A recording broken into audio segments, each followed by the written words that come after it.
ఎన్నెన్నో అనుకుంటాం అన్నీ అయిపోతాయా ఏంటి? నిజమేనండి. కొన్ని కొన్ని సార్లు అలా చూసినప్పుడు అనిపిస్తుంటదనమాట. ఎందుకన్నానో చివర్లో చెప్తాను. సో, వీడియోస్ అయితే తీసుకున్నాం, ఫోటోస్ కొన్ని తీసుకున్నామని చెప్పాం కదా! మీకు కూడా చూపించేస్తాను చూసేయండి. సో, మా వారికి బయటకొస్తే మాత్రం ఎక్కడలేని సిగ్గొచ్చేస్తదనమాట. ఫోటో తీయాలంటే చాలు అస్సలు ఒప్పుకోరు. బతిమలాడుకోవాల్సిందే.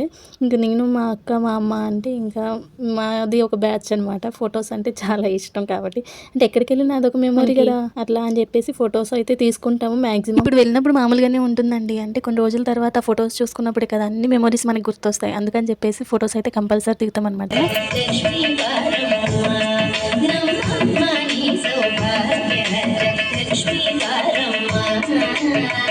ఇంకా ఫొటోస్ దిగడం అయిపోయిన తర్వాత ఆ రోజు ద్వాదశి ఉందని చెప్పాను కదా! అంటే కార్తీక మాసం మొత్తం ఇలా అవుతుందేమో ప్రోగ్రామ్ నాకైతే తెలీదండి.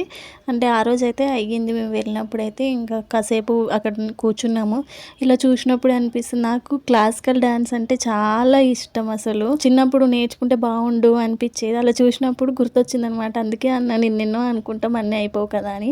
అక్కడ అయిపోయిన తర్వాత ఇంకా రిటర్న్ అయిపోయామనమాట. అదే మెట్ల మార్గం మీద నుంచి అయితే వచ్చేసాము. ఆఫ్టర్‌నూన్ వెళ్ళినప్పుడు ఏమనిపియలేదు గానీ నైట్ వచ్చేటప్పుడు మాత్రం కొంచెం భయమేసింది. ఎందుకంటే అక్కడ లైట్స్ అవి ఏం లేవండి. అంటే మన ఫోన్‌కి ఉండే టార్చ్ ఆన్ చేసుకునే వెళ్ళాలనమాట. వస్తుంటారు, వెళ్తూ ఉంటారు. కాకపోతే చీకటి ఉంటుంది కదా! అలా అనిపించిందనమాట. నైట్ వ్యూ చూసేయండి మీరు కూడా. చాలా బావుంది అక్కడి నుంచి చూస్తే మాత్రం. ఉన్నాం కదా! సో, సిటీ మొత్తం చిన్న చిన్నగా కనిపిస్తున్నాయి అసలు.